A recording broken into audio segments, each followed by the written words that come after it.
Share permissions are very similar to security permissions, except that they allow or deny access to resources across a network. Now, normally this would be done with two different computers across a domain, and so you could actually access the security principal or the person or group that you wanted to give permissions to. But I'm going to do it on the same system because I don't have a domain set up here in my virtual machines. So let's go to the folders here. I'm going to go to the C drive, and I have a folder called Fred's Working Files. Let's say that I want Fred's working files to remain on my computer, but I want to share them out so that Fred can actually do stuff. So I'm going to share this to Fred. So let's just right-click on Fred's Working Files, go to Properties, and then to Sharing. Now I'm going to, it says it's not shared right now. I'll go ahead and click Advanced Sharing, and I will share this folder. I will go ahead and call it Fred's Working Files, and I will give permissions to Fred. Right now everybody has permissions. I'm going to remove everybody, and I'm just going to add Fred here. Fred.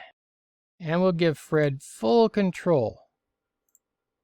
So now Fred should be able to have control over this folder. Well, let's log off and log on as Fred and see what happens. And you're going to find out that there's a gotcha here in a moment. So now I'm on as Fred, and I'm going to try to open Fred's Working Files.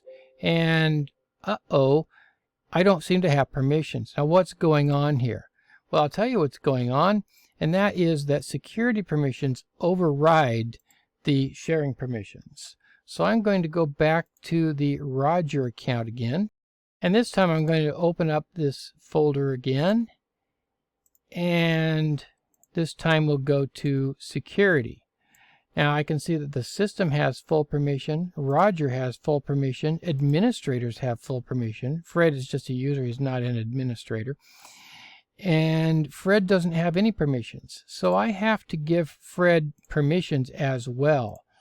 So these are the security permissions now, and they have to be at least as high, if not higher, than the share permissions that I gave. So for Fred, I'll give full control of this folder, and we'll click OK. So now let's go back to Fred's account here and see what happens. Fred, and let's open up C drive, Fred's working, there we go. Now, I shouldn't have had that in there. That was from an earlier demonstration, another video. We're not firing Fred in this scenario. But now Fred can access this across the network as though it's on his own computer.